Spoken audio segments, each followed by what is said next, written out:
Buenas tardes con todos, siendo las 6 en punto, estamos comenzando este webinar. Esta es la tercera semana de webinar. Primero quiero agradecer a la Asociación de Gremios Productores Agrarios del Perú, AGAP, que en conjunción con la Escuela de Conocimiento Compartido estamos haciendo estos webinars para darle información a todos los socios y además al público en general de manera gratuita.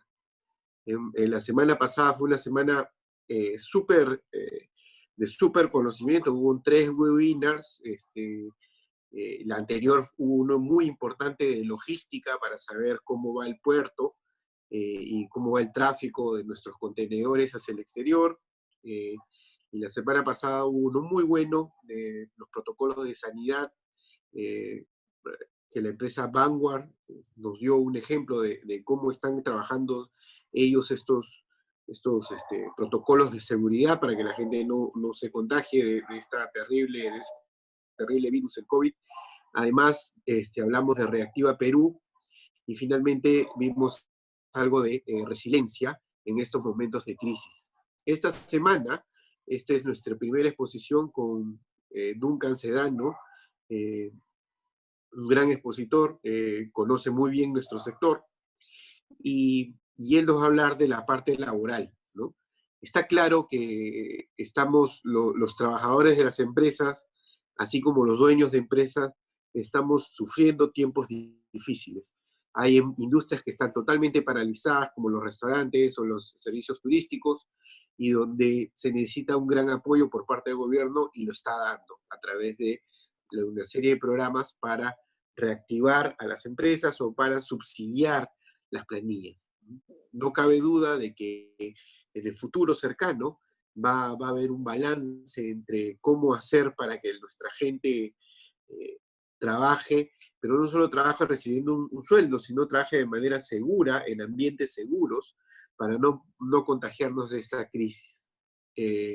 Sin embargo, en el transcurso de la cuarentena y en todos estos más de 40 días que ya vamos encerrados con este tema de la pandemia, han habido una serie de modificaciones a la legislación laboral, y Duncan un poco nos va a llevar por estos sucesivos cambios y eventos que ha habido, bien de poder favorecer tanto al lado empresarial como subsidiar el lado del empleador, ¿no?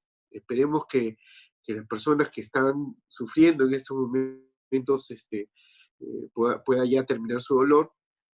Y bueno, la misión un poco de la Escuela de Conocimiento Compartido es llevar conocimiento en esta etapa y acompañarlos en esta etapa con los mejores profesionales del medio para que le transmitan a ustedes qué es lo que deben hacer como empleados, como empleadores en estos momentos difíciles.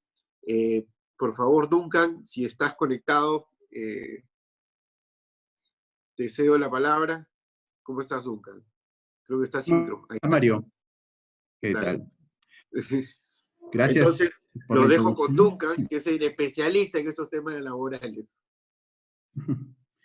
Bueno, gracias Mario, gracias a todos, gracias a la invitación de la Escuela de Conocimiento Compartido en coordinación con la Asociación de Gremios Productores Agrarios del Perú, AGAP. Y bueno, el tema en concreto va a ser evaluar un poco lo hemos llamado así, derecho laboral de emergencia. Emergencia porque indudablemente obedece a una situación inesperada, no solo en el Perú, sino en el mundo, que es la pandemia del COVID-19.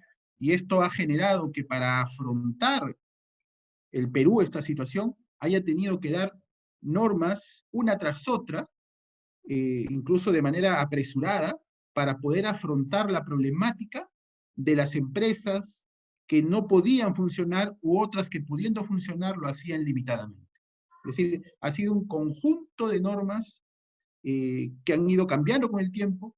Han pasado 2 meses, pero en ese transcurso parece un año, por la cantidad de cambios que han habido.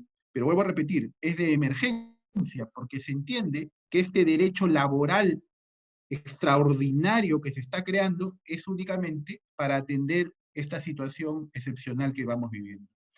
Entonces, vamos al punto. La siguiente diapositiva, por favor. Aquí tenemos un panorama normativo general del estado de emergencia sanitaria. ¿Y por qué hablamos del estado de emergencia sanitaria? Se suele confundir dos cosas. El estado de emergencia sanitaria eh, con el estado de emergencia nacional. Son dos cosas distintas. ¿Por qué son dos cosas distintas? El estado de emergencia sanitaria fue declarada mediante el Decreto Supremo 089-2020 SA, del 11 de marzo del 2020. Y este señalaba que el Perú tenía que adoptar determinadas medidas en diversos campos para afrontar la pandemia del COVID-19. Y la duración, y esto es importante tenerlo en cuenta, esta fecha máxima, y que la duración de emergencia sanitaria va a durar hasta el 9 de junio del 2020, salvo que después haya una ampliación, pero por lo menos hasta ahora, el estado de emergencia sanitaria es únicamente hasta el 9 de junio del 2020. Posteriormente, y aquí lo señalamos, el 15 de marzo del 2020 sale otra norma, que es el Decreto de Urgencia 026-2020, y el mismo día, el Decreto Supremo 044-2020 PCM. ¿Qué se establece en estas disposiciones? Una declaración de estado de emergencia nacional, que es una situación distinta. ¿Y por qué es distinta? Porque en este estado de emergencia nacional, lo que se declaraba era dos cosas principalmente. La cuarentena o aislamiento social obligatorio y la limitación de determinadas actividades para su desarrollo en la vida diaria. Y es así que se clasifica a las actividades de dos maneras, las actividades esenciales y las actividades no esenciales. Las actividades esenciales eran las que podían seguir funcionando a partir del 16 de marzo del 2020 y las actividades no esenciales eran todas aquellas que ya no podían funcionar, porque en el Decreto Supremo 044-2020 PCM se limita la libertad de tránsito de las personas. Entonces los trabajadores ya no podían acudir libremente a su centro de trabajo, porque esa restricción se había dado. En consecuencia, se genera una problemática distinta, porque había un conjunto de empresas que podían funcionar y otros que no. Dentro de las actividades consideradas esenciales fue la actividad agroexportadora, la producción de alimentos. Es decir, las empresas agroexportadoras, las empresas agrícolas, continuaron funcionando porque fueron consideradas por esa norma como actividades esenciales. Y luego de eso, luego del 16 de marzo del 2020, que entra en vigencia el estado de emergencia nacional, ocurre una serie de normativas posteriores. Por ejemplo, se da el decreto de urgencia 029-2020, el decreto supremo 010-2020-TR, es decir, un conjunto de disposiciones que sucesivamente fueron estableciendo cómo afrontar esta situación respecto al vínculo entre trabajadores y empleadores. ¿Por qué? Porque indudablemente, habiendo un conjunto de empresas que definitivamente no podían funcionar por ser consideradas actividades no esenciales, la gran pregunta era, ¿y cómo queda la relación laboral? En un primer momento, las disposiciones establecieron que a ese conjunto de trabajadores que no iban a laborar o tenías que dársele trabajo remoto, ya explicaremos qué es eso, o licencia con goce de haber compensado. Sin embargo, cuando este estado de emergencia nacional se extiende más allá de finales del mes de marzo, la pregunta es, ¿y ahora qué viene? Indudablemente, si las empresas ya le habían pagado a sus trabajadores al final de marzo del 2020, la pregunta era, ¿va a seguir así todo el mes de abril? Eso indudablemente no era sostenible. Y es así que se fueron dando una serie de disposiciones que están señaladas en la diapositiva, que fueron ampliando las opciones. Por ejemplo, se decidió que el empleador de manera unilateral podía modificar turnos y horarios de trabajo. Asimismo, se estableció que para determinados casos, el empleador y el trabajador podían llegar a ciertos acuerdos. No obstante, el hecho de que determinadas empresas habían cerrado definitivamente sus actividades, comenzaron a buscar salidas imaginativas, no previstas en la ley. Por ejemplo, los restaurantes, los hoteles, otros establecimientos industriales que no abrían definitivamente. La pregunta es, ¿y qué hago con los trabajadores? Ya les pagué en marzo, ¿qué hago en abril? No había una solución en las normas que se habían dado. Y las empresas por sí mismas comenzaron a buscar soluciones en las normas actualmente vigentes, pero que no estaban hechas para eso. Y por ejemplo, muchas de ellas aplicaron una llamada suspensión perfecta por caso fortuito o fuerza mayor. ¿Para qué? Para que las relaciones laborales se suspendieran y no hubiera pago a remuneraciones.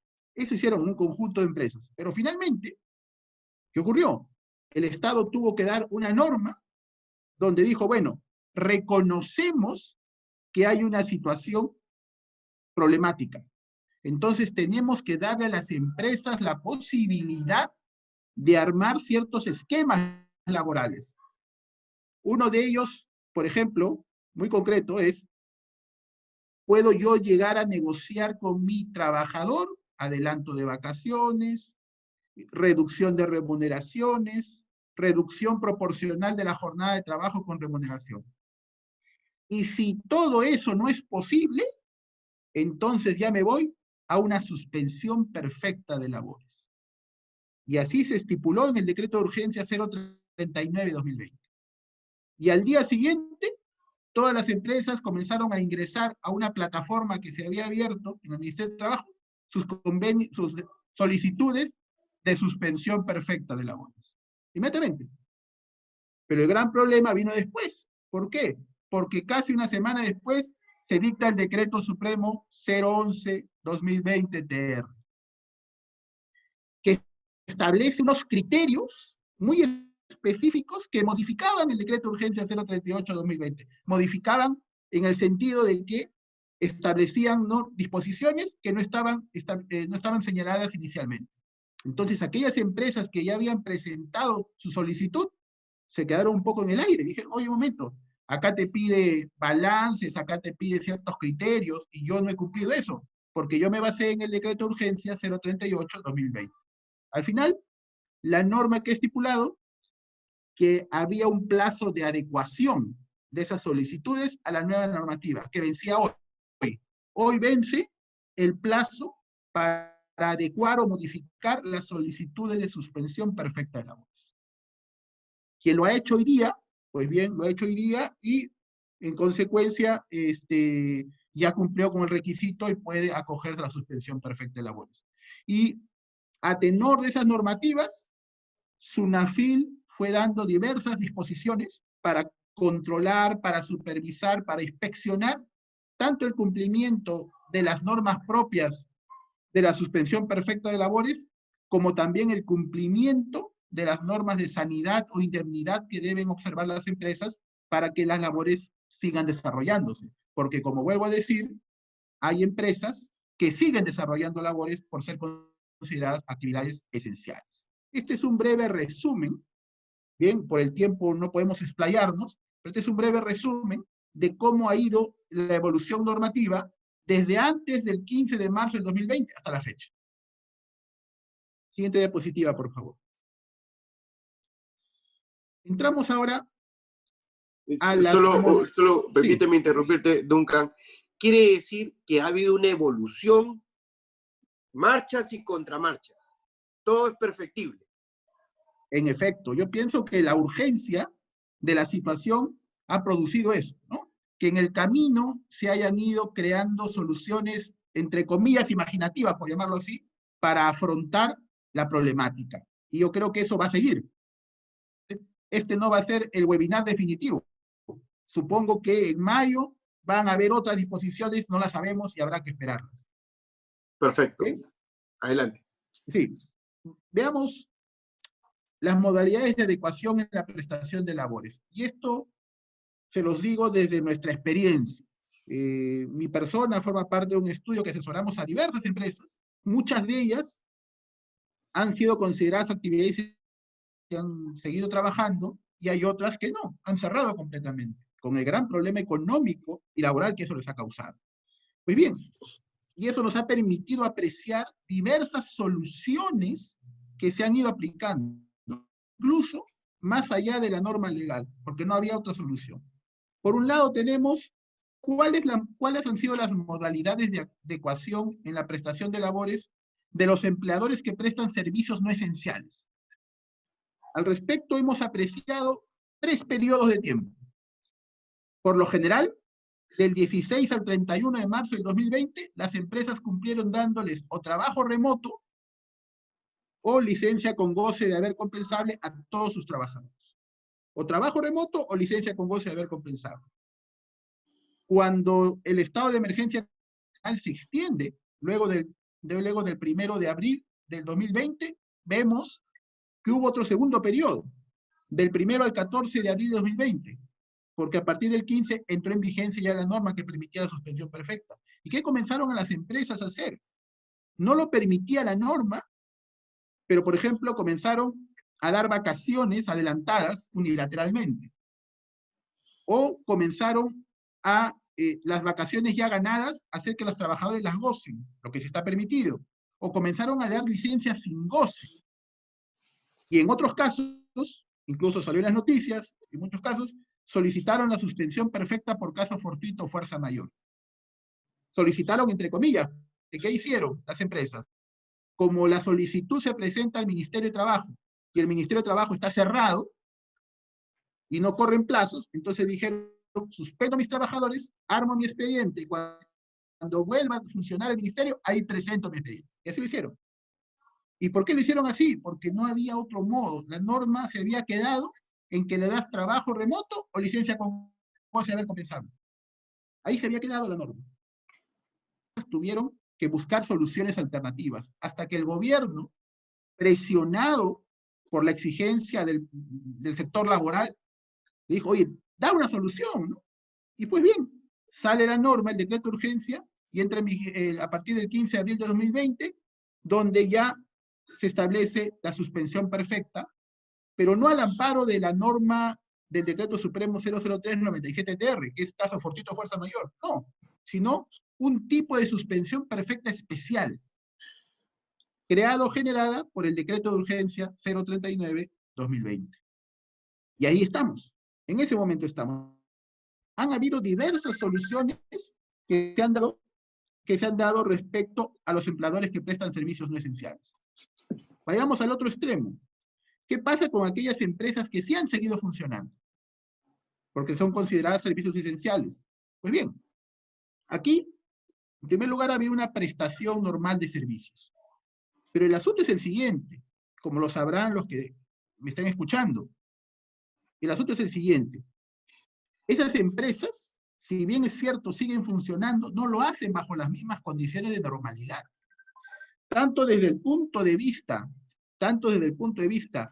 de la forma de llegar al centro de trabajo, que es muy complicado, como de la cantidad de provisiones que pueden hacer en tema de ventas. Por ejemplo, hay empresas que vendían a restaurantes, ya no le venden a restaurantes. Es decir, la cantidad de producción que generaba ya no es la misma. Y mienten, y lo digo así claramente, aquellos que dicen, las empresas de servicios no esenciales están llenando de dinero los bolsillos. Falso. La condición económica no es la misma. Que sigan funcionando no significa que sigan bajo las mismas condiciones. Tanto desde el punto de vista de proveedores, tanto desde el punto de vista de consumidores, e incluso de aforos. Si yo antes en mi planta procesaba cierta cantidad de espárragos, de pimiento, ahora me dicen, no, tú tenías 100 ahí, ahora ya no puedes tener 100, solo puedes tener 50. La pregunta es, ¿eso baja o no baja la producción? Por producción. Tengo que cumplirlo, tengo que hacerlo. Consecuencia, no podemos decir que se está trabajando igual que antes. Eso es mentira. Y por eso es que las empresas que prestan servicios esenciales han tenido que buscar mecanismos para adecuarse un poco a la situación. Por ejemplo, han usado la modificación unilateral de turnos y horarios, sobre todo en aquellos lugares donde hay toque de queda, ¿cierto? Decía un momento, tú vas a llegar al centro de trabajo, comienza el toque de queda, ¿cómo vas a salir?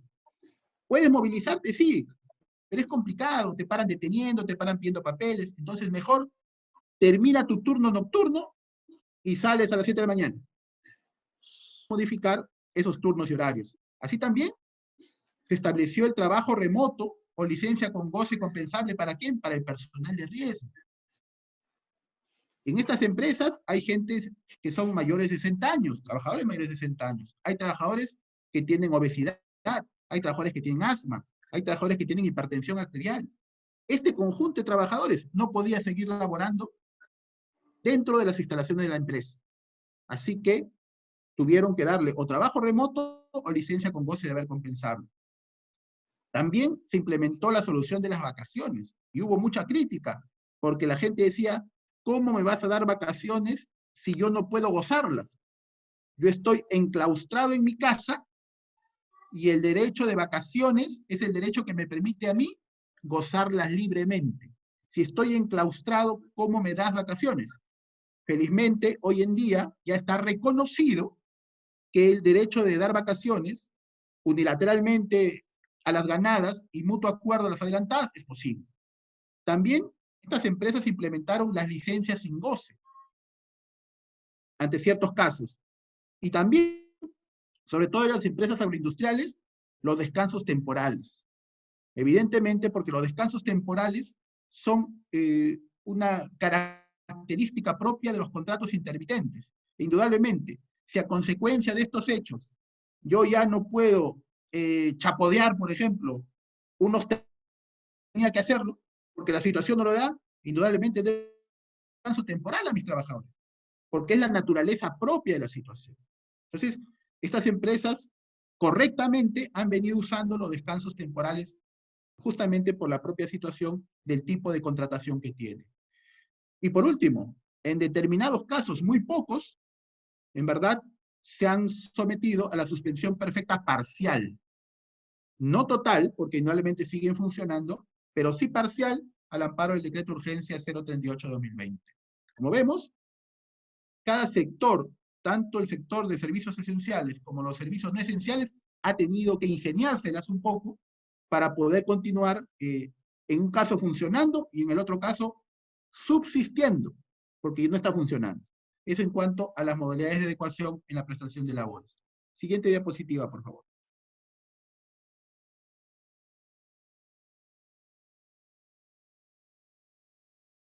Bien. Vamos ahora a lo siguiente. En realidad vamos a tratar el siguiente tema, medidas para la preservación. Bueno, ya ha habido un pequeño error en la diapositiva, es medidas para la preservación del vínculo laboral. ¿Por qué? Porque toda esta normativa tuvo como objetivo lo siguiente, que no haya un cese de las relaciones laborales, que no haya un rompimiento del vínculo, sino lo que pretende la normativa es que este vínculo se mantenga. Y a consecuencia de eso, se dieron las normas últimas de las que hemos hecho referencia, y en ellas se ha optado por dos paquetes normativos, por llamarlo así, o paquetes de medidas, ¿no? La primera es que las medidas que buscan mantener el vínculo laboral, pero con reducción de costos. Es decir, mantengo tu vínculo, tú sigues siendo mi trabajador, te voy a pagar, pero ya no bajo las mismas condiciones. ¿Correcto? Es decir, tengo que llegar a una reducción de costos. Y dentro de esa batería de medidas, hay diversas que se pueden usar porque ya están previstas en la norma. Por ejemplo, el otorgamiento de vacaciones devengadas. ¿Correcto? Por decisión unilateral del empleador. Claro, eso ya estaba previsto antes, ¿no? No es gran secreto, pero bueno, al menos lo reconoce. Tienes trabajadores que ya cumplieron su récord vacacional, pues bien, los mandas de vacaciones aunque ellos no quieran. ¿Estás cumpliendo con el objetivo? Sí, porque recuerden que las vacaciones son pagadas. Entonces, estás cumpliendo con el objetivo de mantener el vínculo y pagar la remuneración. Estás cumpliendo con el objetivo. También se ha previsto el adelanto de vacaciones, pero convenido. Aquí sí había una limitación, algunas empresas estaban dando adelanto unilateral, pues bien, ahora exige que sea convenido, un acuerdo entre empleador y trabajador. Bueno, en ese caso habrá que negociar, conversar con el trabajador para llegar a este adelanto convenido de vacaciones. Otra medida es la reducción convenida de jornada con reducción proporcional de remuneración. Es decir, mira, ya no te necesito que trabajes las 8 horas, solo necesito que trabajes 6 horas, 5 horas. Pero normalmente, si eso ocurría en la normativa ordinaria, si yo te rebajo la jornada de trabajo, eso no trae como consecuencia, en forma automática, la reducción de la remuneración. Yo tengo que seguir pagando la misma remuneración.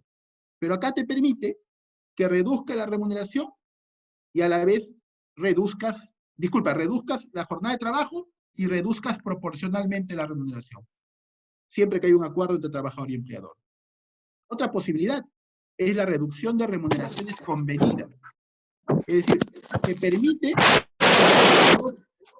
se permite que entre empleador y trabajador lleguen a un acuerdo para reducir remuneraciones. Y si el trabajador lo acepta, perfecto, así se trabajará en adelante. Y todo este paquete de medidas va a estar vigente hasta el 9 de julio del 2020.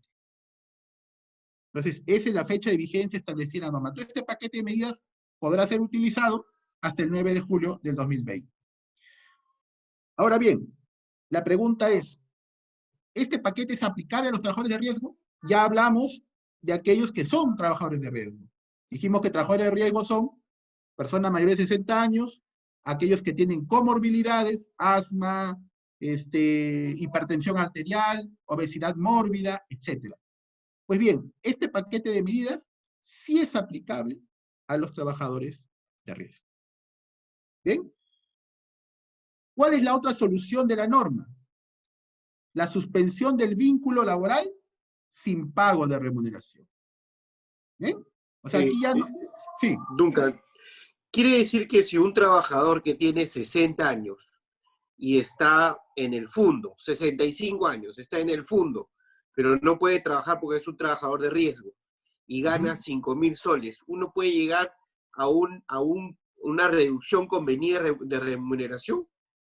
En efecto, porque él ya no debería estar en el fondo, en principio. Es decir... Pero no pudo irse por la movilidad, porque ya se quedó atrapado ahí. Exacto, pero laboralmente no podría hacerlo. ¿Por qué? Porque hay un peligro ahí. Se puede llegar a un acuerdo de reducción perfecto, ¿no? Ya no estás trabajando al mismo nivel, te reduzco la remuneración. Pero no puede hacer trabajo presencial, porque está prohibido que el trabajador de riesgo haga trabajo presencial. ¿Qué pasa si la empresa le permite? Porque puede ser que el trabajador de riesgo diga, oye, pero me siento bien, tengo 65 años y estoy perfecto de salud, permíteme trabajar. Y el empleador dice, bueno, tú estás queriendo trabajar, trabaja, muy bien. Pero va a haber un problema. Si ese trabajador se contagia con COVID o muere de COVID, va a haber una responsabilidad penal, Claro. no solo laboral, que se llama exposición a puesta en peligro de las personas. Porque tú permitiste como empresa que ese trabajador, siendo trabajador de riesgo, siguiera laborando. ¿Eh? Perfecto, muchas gracias. Muy bien. Veamos ahora la suspensión del vínculo sin pago de remuneración. En este caso, hablamos de la suspensión perfecta por la naturaleza de las actividades. Y es la solución excepcional que da la norma, ¿no? La suspensión perfecta por pago de actividades, la suspensión perfecta de labores, disculpen, por la naturaleza de las actividades. Aquí la norma permite dos soluciones, o mejor dicho, dos condiciones. Tú puedes pedir la suspensión perfecta, ya sea por la naturaleza de las actividades, o puedes pedir la suspensión perfecta por el nivel de afectación económica. Esto inicialmente se consignó en el decreto de urgencia 039-2020, pero ya fue desarrollado completamente en el reglamento, y lo vamos a ver más adelante. Esta suspensión puede ser total o parcial. ¿Y cuál es la vigencia de esta norma? La vigencia de esta norma es hasta el 9 de julio del 2020, al igual que el caso anterior. ¿Bien? Pero aquí viene un detalle, y detalle que ha sido confirmado hoy en día por el soporte, o mejor dicho, el lugar del Ministerio de Trabajo donde uno tiene que ingresar la solicitud de suspensión perfecta. ¿Qué dice lo siguiente? Este paquete de suspensión perfecta de labores no puede ser aplicable a los trabajadores de riesgo. ¿Bien? No puede ser aplicable a los trabajadores de riesgo. Y no solo eso, no es aplicable tampoco a las trabajadoras gestantes, ni es aplicable tampoco a los trabajadores discapacitados. Bien, es decir, y esta es una situación que se ha visto, sea suspensión total o suspensión parcial, no podrá aplicarse ni a los trabajadores de riesgo, ni a mujeres gestantes o trabajadoras gestantes, ni a trabajadores discapacitados. ¿Bien? ¿Y por qué le digo que eso ya se ha visto hoy en día? Porque cuando uno ingresa su solicitud de suspensión perfecta a la plataforma del Mintra, con la clave SOL, en ese momento le dice, no están incluidos trabajadores de riesgo, no están incluidos trabajadores de riesgo, no están incluidos mujeres gestantes, o sea, te pone eso como una condición. ¿Correcto? Eso, entonces la plataforma misma que maneja el Mintra con la clave SOL ya te está poniendo el límite o la limitación. ¿Bien? Siguiente diapositiva. Muy bien. Decíamos, la suspensión perfecta se puede dar por dos causas o dos motivos. Por la naturaleza de las actividades o por el nivel de afectación económica. ¿Qué se entiende por naturaleza de las actividades? La siguiente. Dice, procede la suspensión perfecta, dice, cuando no resulta razonable la compensación del tiempo dejado de laborar, porque la jornada del centro laboral tiene distintos turnos que cubren las 24 horas del día. Lógico, ¿no? O sea, estoy dando licencia con goce compensable, mes y medio. La pregunta es, ¿cuándo los trabajadores podrán recuperar ese mes y medio? Eso es imposible. Dice, peor aún en aquellos centros de trabajo que trabajan o que laboran por diversos turnos. Turno de mañana, turno tarde y turno noche. Que cubren las 24 horas. La pregunta es, ¿en qué parte o en qué horario va a recuperar las horas o los días dejados de laborar ese trabajador? Es imposible. No lo puede recuperar. Por eso en este caso la norma dice, bueno, si no se puede hacerlo, procede la suspensión perfecta. Segundo supuesto, dice, cuando por la naturaleza riesgosa de las actividades, la extensión del horario puede poner en riesgo la seguridad y salud de los trabajadores. Un ejemplo, para los trabajadores de las empresas industriales que trabajan en los campos, la pregunta es, si trabajan hasta cierta hora del día y ya no en la noche, yo puedo establecer que pueden compensar esos días que no han trabajado por la noche. Eso es imposible, porque ponemos en riesgo la seguridad, su seguridad de salud. Hablo de los campos, ¿ah? Otra cosa es donde se empaqueta, donde se procesan las conservas, etc. Hablo de los campos en sí mismos. En ese caso, resulta indudable que resultará por lo menos poniendo en riesgo su salud y seguridad, que se extiendan sus horarios. En ese caso, también procede la suspensión perfecta por la naturaleza de las actividades. Otro supuesto, cuando el horario de atención está sujeto a restricciones legales o administrativas. Un ejemplo, por ejemplo, son las empresas constructoras. Como sabemos, en diversas ciudades del país hay ordenanzas municipales que te dicen de qué hora a qué hora se puede construir. Pongamos, en Trujillo creo que es hasta las 6 de la tarde. Solo hasta esa hora puede construirse. La pregunta es, ¿cómo puedo yo generar una compensación de mes y medio si solo se puede construir hasta las 6 de la tarde? Hay una restricción legal que te impide ir más allá. Por ende, procedería a la suspensión perfecta de labores por la naturaleza de las actividades. Y también la norma ha puesto otras situaciones que manifiestamente escapen al control de las partes. Y es un tema amplio, ¿no? Ya tendrá que evaluarse caso por caso cuando se encuadre en esta situación para proceder a la suspensión perfecta por la naturaleza de las actividades. Siguiente diapositiva, por favor.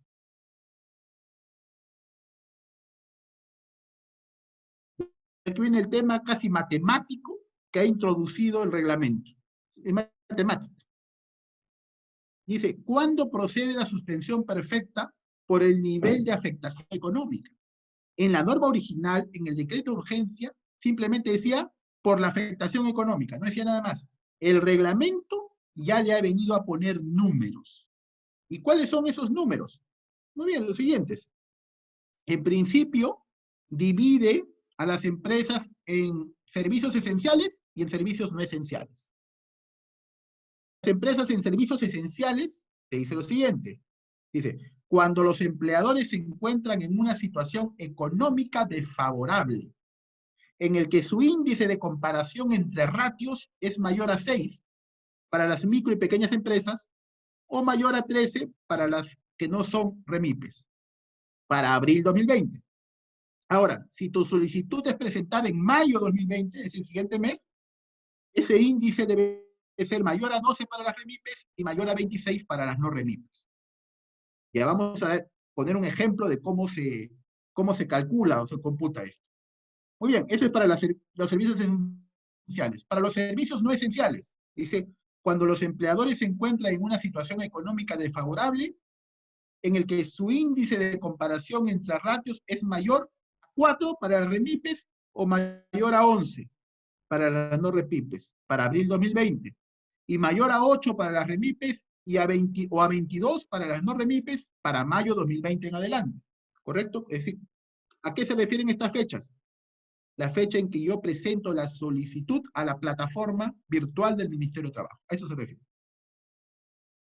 Y luego viene un tercer supuesto. Dice, en caso que el empleador tenga menos de un año de funcionamiento, se utiliza el promedio mensual de ventas de los 3 primeros meses de funcionamiento. Y aquí viene lo fácil.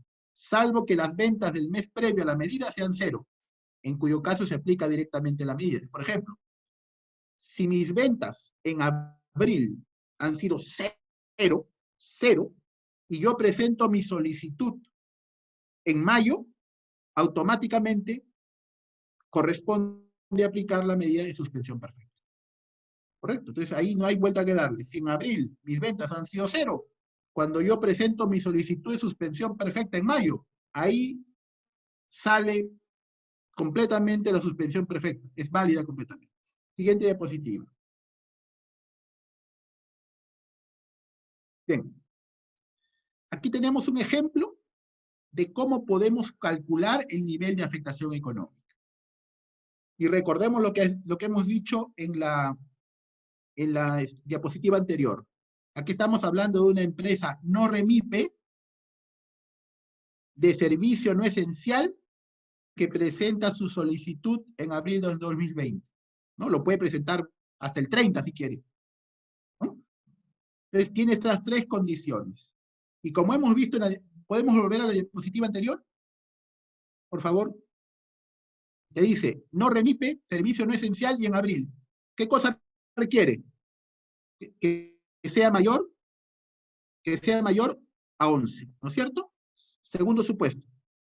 El índice de comparación debe ser mayor a 11. Vamos, por favor, a la diapositiva. Entonces,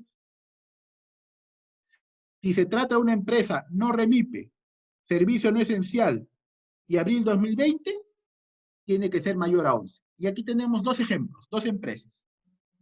Y abajo, los pasos que tienen que seguirse. Paso 1.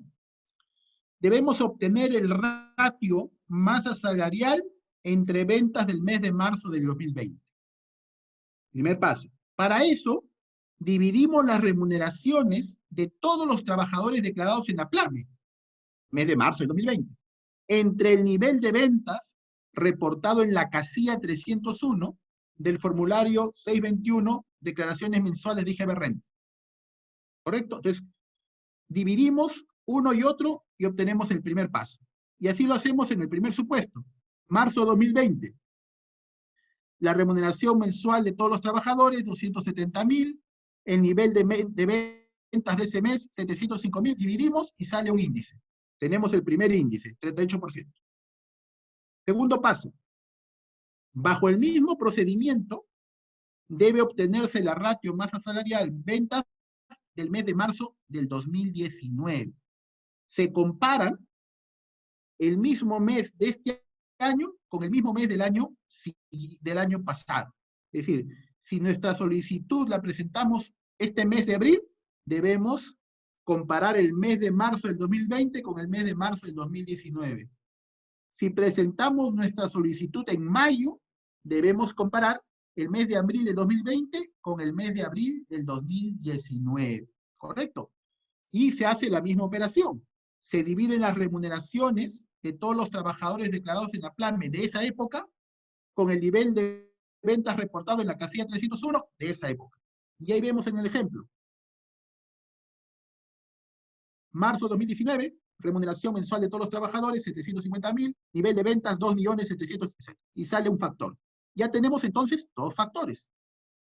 ¿Cuál es el tercer paso? Comparar los ratios obtenidos en los puntos 1 y 2 y se obtiene la diferencia en puntos porcentuales. 38 menos 27, claro.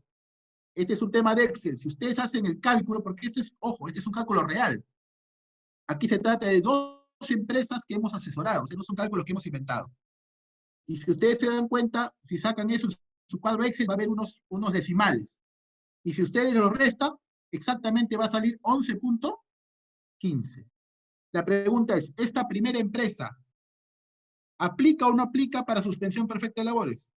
Sí aplica, ¿no es cierto? Porque acá el ratio tenía que ser mayor a 11. La diferencia en puntos porcentuales tenía que ser mayor a 11. ¿Por qué? Porque es no remipe, servicio no esencial y en abril 2020. Entonces, esta primera empresa sí aplica para suspensión perfecta de labores. Veamos la segunda empresa. Igual, tenemos marzo 2020, las remuneraciones mensuales pagadas en ese mes, 92.000, el nivel de ventas, 502.000, sale un factor, el 18%. Comparamos el mismo mes del año pasado, remuneraciones mensuales, 149.000, nivel de ventas, 1.062.000, sale 14%. Obtenemos la diferencia entre 18 y 14, 4%. La pregunta es, ¿aplica o no suspensión perfecta para esta empresa? No, no aplica. Porque para que aplique, debió haber sido mayor a 11 la diferencia en puntos porcentuales. Y este cálculo es el que se va a hacer cuando uno quiera obtener la suspensión perfecta por el nivel de afectación económica. Siguiente, por favor. Bien, entonces, el tema en realidad es simple, no hay mucho secreto, todo está en los formularios. No es necesario porque algunos contadores han estado diciendo, no, hay que presentar el nivel de ingresos, el circulante, eso no interesa. Lo único que va a hacer SUNAFIL es comparar lo ya declarado, tanto en el PDT como en el formulario mensal de pago de IGB renta. Eso ya está declarado. Entonces no es necesario más que eso para establecer el nivel de afectación económica. Bien. Y un último punto. La adecuación de la seguridad y salud en el trabajo al COVID-19. Aquí estamos hablando normativamente, ¿ah? Normativamente solo ha habido dos normas, dos disposiciones que tienen que ver sobre la materia. Una, la guía para la prevención del coronavirus en el ámbito laboral, que es la resolución ministerial 055-2020-TR, que en verdad está completamente desfasada. Esta norma incluso se dio antes de la declaración de emergencia sanitaria e incluso antes de la declaración del estado de emergencia nacional. Entonces, como pueden ver, tiene disposiciones realmente ya desfasadas incluso al conocimiento científico que se viene obteniendo. Pero es la única que está vigente hasta el momento. Felizmente, en el sector agrario sí se ha dado un protocolo, específicamente mediante la resolución ministerial 094-2020 Minagri, que es el protocolo del sector agrario ante casos sospechosos de COVID-19. Establece, este es un resumen porque tiene varias disposiciones que por el tiempo ya no hemos podido reseñar. Pero de manera general te señala lo siguiente. Tiene que la empresa verificar la condición sanitaria de los trabajadores de forma previa a su ingreso a los centros de trabajo. O sea, normativamente se establece eso. La empresa debe verificar esa condición sanitaria antes del ingreso al centro de labores. En segundo lugar, entregar y supervisar uso de EPPs, que son las mascarillas quirúrgicas y los guantes. Ojo, algunos, y he escuchado esto en diversos webinars, dicen, eso no son EPPs. Las mascarillas quirúrgicas y los guantes no son EPPs. Pues bien, la resolución ministerial 094-2020 Minegri lo considera como EPPs. Entonces, si la norma los considera como EPPs, lo que algún experto nos diga no tiene mayor sentido. Y esta norma dispone que justamente esos EPPs son las mascarillas quirúrgicas y los guantes. Tercero, dice, la empresa debe reportar y trasladar al trabajador con sintomatología a una zona de aislamiento especial del tópico. ¿Qué significa? Que las empresas deberán adecuar, si no lo tienen ya, dentro de su tópico, un lugar aislado donde puedan llevar a los trabajadores sospechosos de tener COVID-19. Siguiente, debe solicitarse al trabajador complete cuestionario de salud.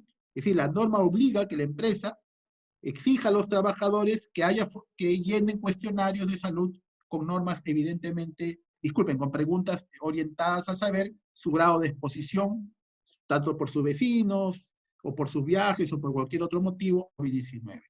Finalmente, dice, aplicar los procedimientos regulados para los trabajadores calificados como caso sospechoso o probable confirmado.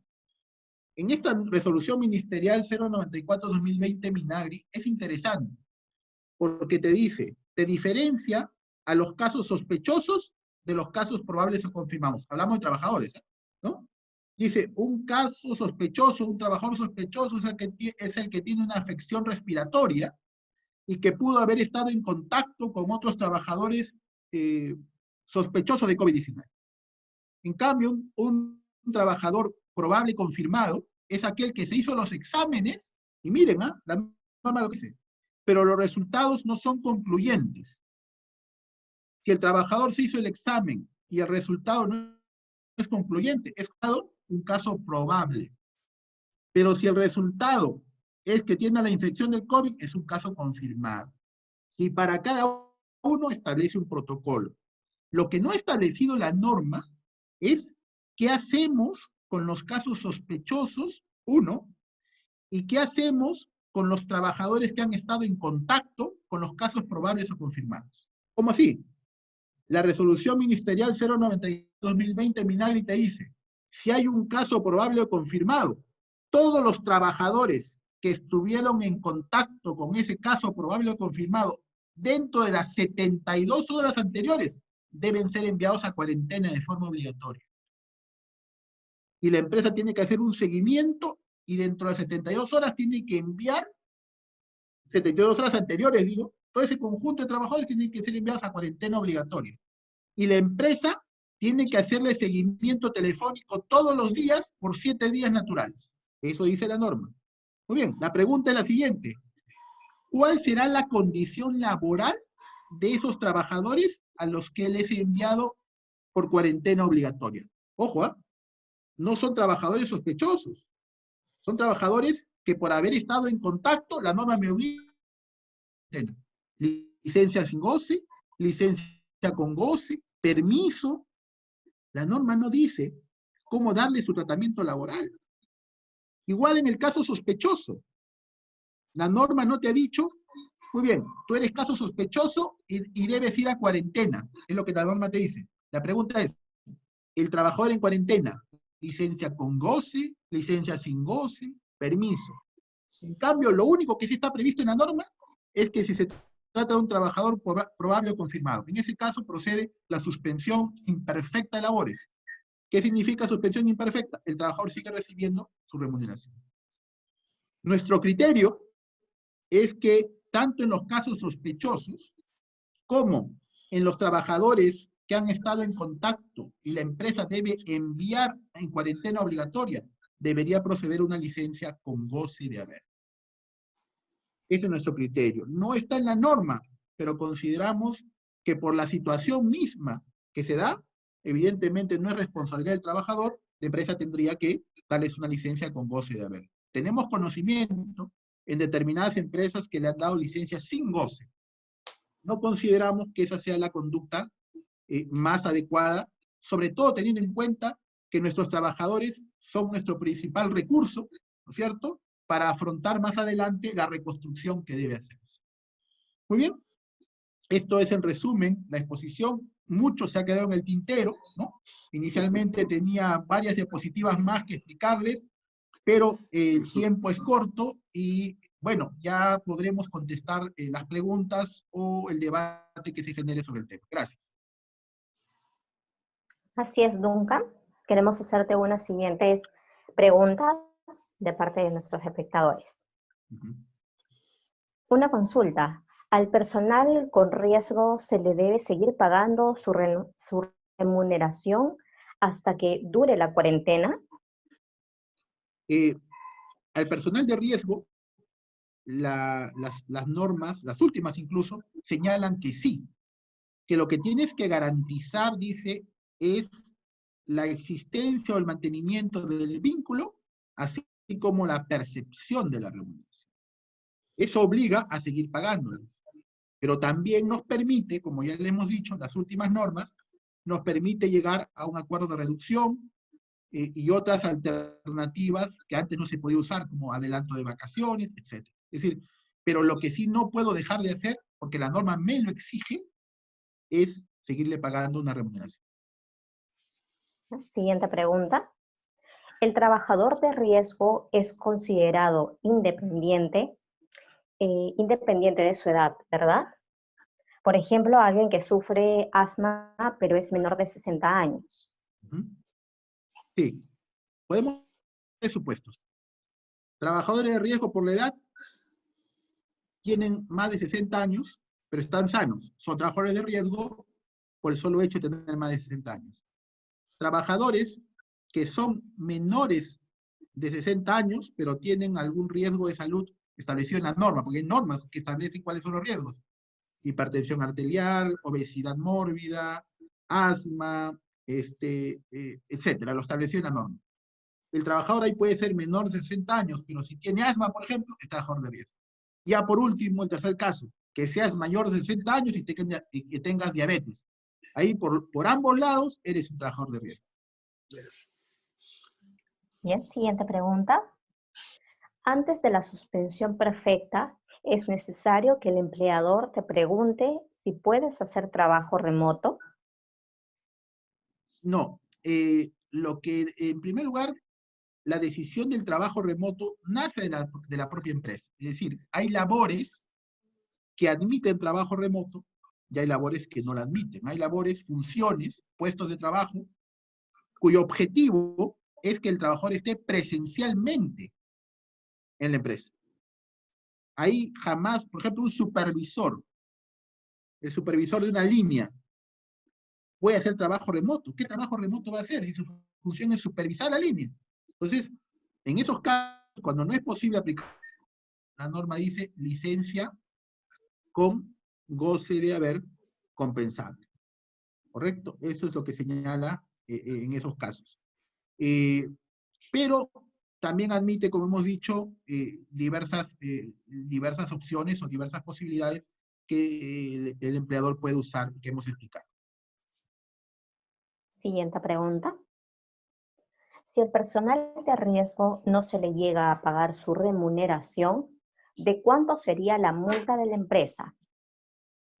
Bien, esa infracción ha sido considerada, porque ha sido una modificación que también se ha hecho a las normas de inspección del trabajo, sería considerada una infracción muy grave. Bien, y claro, va a depender del número de trabajadores afectados y del tipo de empresa, porque lo que se establece en el cuadro de sanciones, ¿no?, es la puesta en riesgo del trabajador. Ahora bien, si esa puesta en riesgo implica una violación normativa, la ley de inspección del trabajo te dice que en esos casos se considera como afectados a todos los trabajadores. Entonces va a depender realmente de la cantidad de trabajadores que tenga la empresa. Siguiente pregunta. ¿La suspensión perfecta también es aplicable a los practicantes profesionales? Sí, bueno, la norma ha previsto esa posibilidad, pero el tema es el siguiente. Y aquí vemos un tema ya práctico. Si yo tengo practicantes que no son trabajadores, ¿correcto?, porque no hay un vínculo laboral, la pregunta es, ¿qué puedo hacer con ellos? Podemos resolver los convenios de prácticas, porque no son contratos de trabajo. Y el practicante no es un trabajador de la empresa. ¿Correcto? Entonces, no nos vemos limitados ahí por las disposiciones laborales. A veces cometemos el error de pensar en los practicantes como si fueran trabajadores, y eso no es cierto. Porque lo que se le paga ni siquiera es remuneración, es un estipendio. Entonces, la solución ahí real, práctica, es dar por concluidos los convenios de prácticas, ya sea pre o profesional. Siguiente pregunta. ¿Los ratios toman como base los importes declarados a SUNAT? Sí, en efecto. Únicamente, por eso decíamos de la casilla 101, lo que está consignado ahí, que son las ventas netas, y las remuneraciones que aparecen en la PLAME, ¿no? Entonces, es lo que se declaró a SUNAT. Siguiente pregunta. Para la actividad de construcción, ¿ya hay algún avance de protocolos de seguridad en el reinicio de labores? Sí, tenemos que ya el Ministerio de Vivienda ya elaboró el protocolo parecido al de la agroindustria y que lo ha enviado al MINSA para que éste lo evalúe desde el punto de vista técnico, pero entendemos que en cualquier momento va a salir. Buenas tardes. En el RM 055-2020-TR, en su punto 4, se habla de implementar un plan comunicación de las medidas adoptadas por la empresa frente al COVID. Este plan debe ser obligatoriamente comunicado necesariamente a los trabajadores. Ya.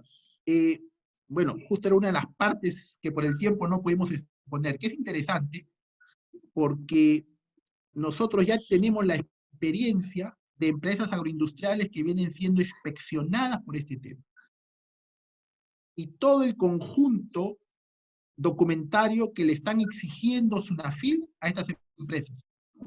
Por ejemplo, que haya habido una reunión del Comité de Seguridad y Salud en el Trabajo extraordinario respecto a la situación del COVID.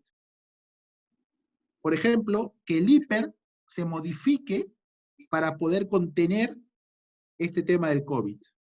Por ejemplo, que haya protocolos, cómo actuar interno de la empresa frente a casos sospechosos o casos confirmados.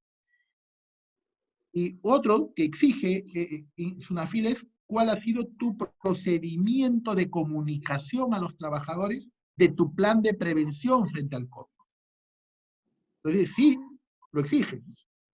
Tú tienes que tener un plan, y más, tienes que tener, por ejemplo, tus registros de entrega del PPT, es decir, de mascarillas, de guantes, si se ve que se van a usar todos los días, capacitaciones frente al COVID. Se está pidiendo un conjunto normativo muy grande. Y lo está haciendo ya. Ya varias empresas de las cuales nosotros asesoramos ya pasaron o están pasando por este procedimiento y hay varias observaciones de SUNAFIL, ¿no? ¿Por qué? Porque esto es tan nuevo que las empresas realmente se están adecuando a una situación, ¿no? Entonces, es importante tener en consideración que ese conjunto de adecuaciones tienen que tomarse en consideración. Por ejemplo, hay un aspecto que a veces dice, ¿cómo tú dejas evidencia que has puesto la señalética en cada área? ¿De qué señalética hablo? ¿Cómo lavarse las manos? ¿Cómo estornudar? La distancia. En la distancia. Ah, y otro tema importante, te pide evidencias cómo has redimensionado el aforo. Las empresas se han quebrado la cabeza para demostrar cómo has tú redimensionado los aforos de tus plantas o de tu centro de trabajo. Es decir, todo eso ya está en camino y lo está haciendo SUNAFIL. Tenemos una siguiente pregunta. ¿Hasta cuándo no debe trabajar un trabajador en el grupo de riesgo? Si no puede hacer trabajo remoto, si ya no tiene vacaciones pendientes, por este tiempo es imposible que devuelva 60 días. ¿Solo aplicaría la reducción de remuneración? Sí, y lastimosamente ya las normas últimas nos han puesto ese limitante. Lo digo lastimosamente, ¿por qué? No por ser crítico frente a la situación de los trabajadores, pero hay empresas, y tenemos conocimiento porque somos partícipes de ellas, donde, por ejemplo, su plana gerencial toda supera los 60 años. Y te quedas sin plana gerencial. Porque una cosa es hacer trabajo en tu casa y otra cosa es estar en el campo de batalla, ¿no es cierto? Es como completamente distinto. Entonces tú dices, muy bien, ¿y ahora ¿cómo va a funcionar esto? Y encima tengo que seguirles pagando. O sea, es un problema, ¿no? Claro, frente a eso está la salud, pero yo pienso que la norma debió ser menos rigurosa en esta situación. Porque ¿qué es lo que finalmente está generando? Y se está generando que no se contrate gente mayor de 60 años. Está generando que se busque el modo de concluir relaciones laborales con gente mayor de 60 años. ¿Por qué? Porque dicen, hasta el 9 de junio, voy a tener un peso muerto ahí, ¿no es cierto? No voy a poder hacer nada, porque como dicen, ya no hace trabajo remoto, no puede venir a la empresa y le pagan. Es un peso muerto. Entonces, prefiero dejarlo de contratarlos, sacarlos, o no contratar a nadie, o incluso gente con comorbilidades, hipertensión arterial, no. Ese con hipertensión arterial, no, ese no entra. ¿No? Se está generando una especie de discriminación al revés por la rigurosidad de las normas. Ahora, siempre se puede llegar a convenio con el trabajador de reducir el sueldo, ¿cierto? Exacto, exacto. Eso sí, perfectamente. O sea, esos gerentes, uno tendría que decirle, oye, ven, mira, vamos a reducir, ¿no? Por ahora, para mantenerte, ¿no? Exacto, exacto. Eso yo pienso que debe ser la mejor conversación, ¿no? O sea, Sí, lo que pasa es que a veces los gerentes dicen, no, yo quiero estar en la planta, yo quiero trabajar, porque lo quiere hacer, pero pone un riesgo a la empresa, como hemos dicho hace un rato. Cualquier situación. Porque puede venir en una demanda penal. Exacto, exacto. Siguiente pregunta. Estimado doctor Duncan, las empresas que ya han establecido la suspensión perfecta sin tomar en consideración la ratio, ¿pueden ser sancionados? Sí, van a ser sancionados. Tenían plazo para adecuarse hasta hoy. ¿Bien? Si no se adecuaron, el sistema los va a considerar como no presentada la solicitud. O sea, cuando tú entrabas al sistema para poder corregirlo, o decías confirmo, es decir, me ratifico o lo adecuo, ¿no? Si no hiciste ninguna de ambas acciones, la solicitud se va a considerar como no presentada. Pero si tú, no cumpliendo el ratio de afectación económica, confirmaste, ahí sí vas a tener problemas, ¿no? Porque sabiendo que no cumplías con el requisito, igual lo hiciste. ¿Qué pasaría si a mis trabajadoras las cuido con todos los implementos dentro de la empresa y se contagian fuera de ella? ¿Cómo procedería? ¿La empresa es responsable? Aquí hay un punto bien interesante. ¿Se puede considerar al COVID-19 como una enfermedad profesional? Consideramos que no debe considerarse una enfermedad profesional. ¿Por qué? Porque como bien ha dicho la pregunta, o sea, el COVID-19 no es una condición de salud que provenga de la actividad o del servicio prestado. ¿Es cierto?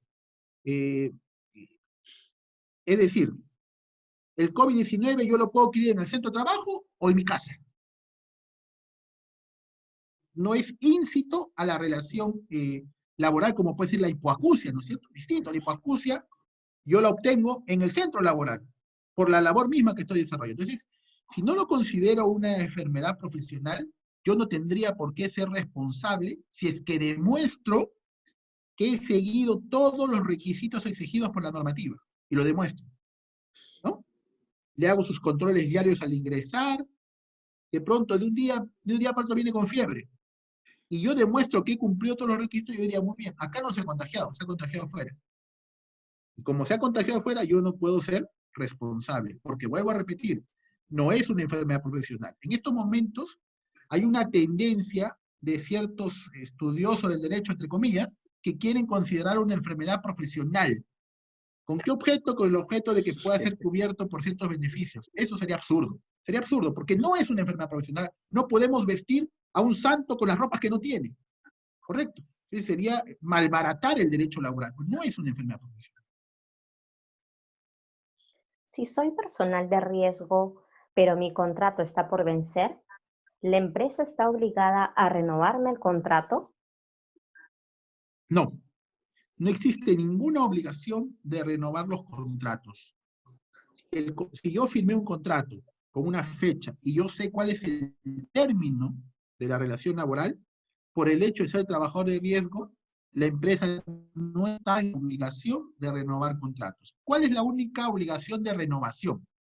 En el caso de trabajadoras gestantes, ¿correcto? Pero no en virtud de esta norma, sino por en virtud de una norma de una ley de igualdad salarial que salió hace un año atrás, un poco más, donde establecía que en el caso de trabajadoras gestantes debe renovarse su contrato durante todo el periodo de gestación y hasta incluso el tiempo de lactancia, ¿no? Ese es el único caso donde la norma me obliga a renovar el contrato.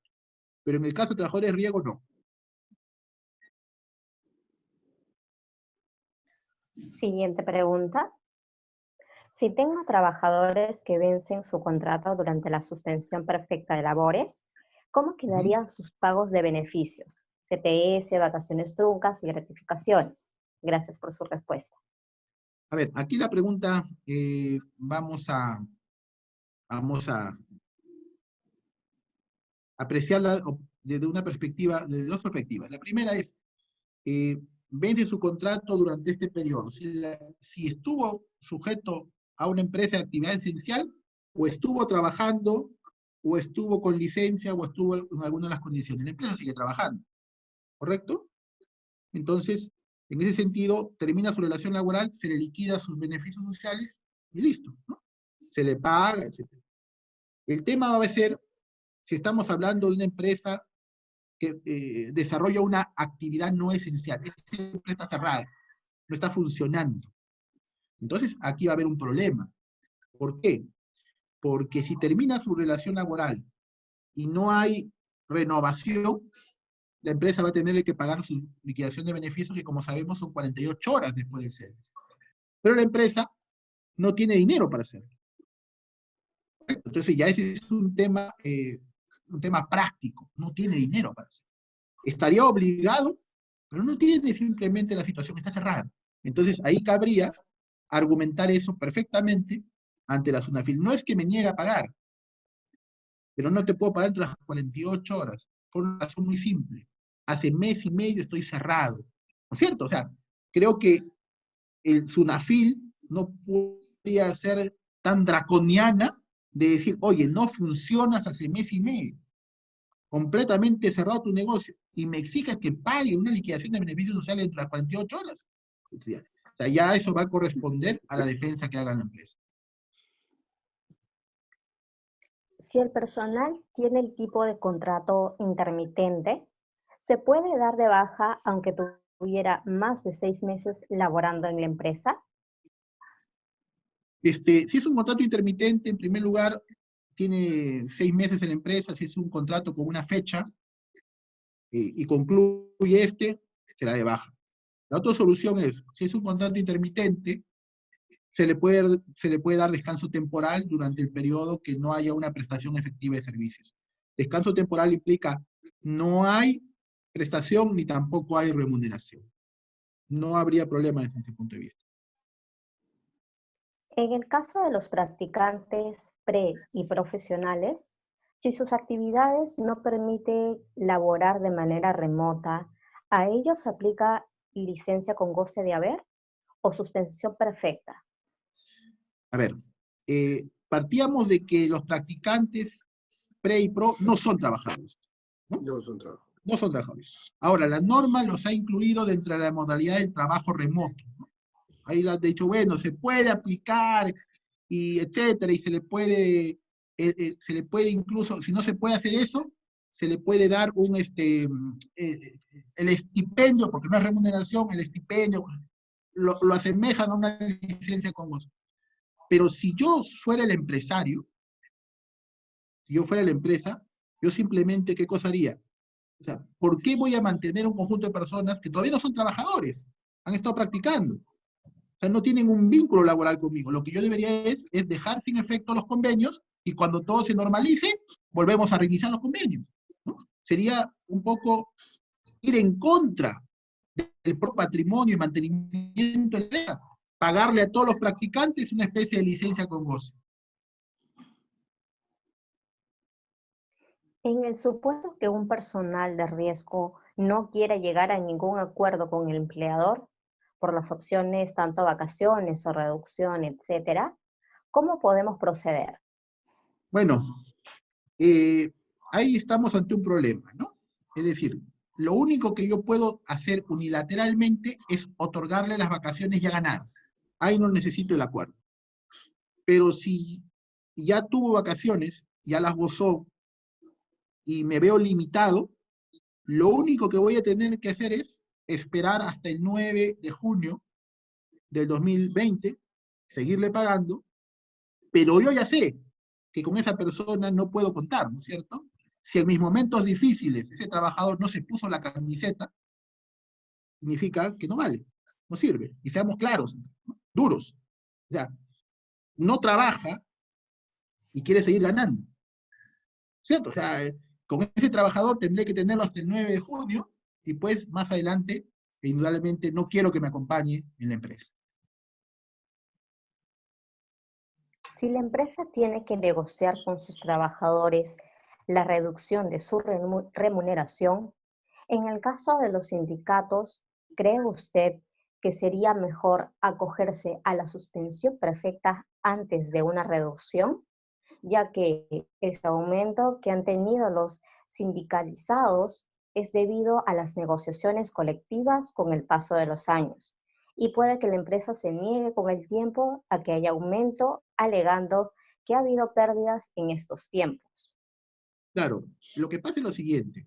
Esta es una situación real, ¿no? O sea, eh, seríamos personas de mala fe al decir que el estrés sigue tan boyante como antes, ¿no? O sea, no reconocer el grado de extensión del perjuicio a nuestra economía es ser ciegos. Y si el sindicato, si el trabajador no entiende esa situación, realmente lo que me queda es negociar un acuerdo de remuneraciones, reducción. La reducción finalmente es temporal, no hay reducciones perpetuas de remuneración. Es una hacemos un convenio de reducción de remuneración por este año. Oye, porque yo sé que el próximo año nos recuperamos, y nos recuperamos contigo, ¿no es cierto? Tú contigo, juntos, trabajador y empleador, nos recuperamos. Pero imagínense si tu sindicato no quiere rebajar nada y es más, te sigue insistiendo en la negociación colectiva para aumento de sueldo. Ya. Es algo absurdo, ¿no es cierto? Claro, finalmente tú vas a ganar, si te vas a un arbitraje vas a demostrar tu situación económica que no era posible el aumento. Pero es indudable que el trabajador, el sindicato debe, en un proceso de conversación, deben llegar a acuerdos razonables. No te puedo exigir aumento, ¿no es cierto? No te puedo exigir cumplimiento de ciertas obligaciones cuando sé que la empresa no está funcionando de la misma manera que antes.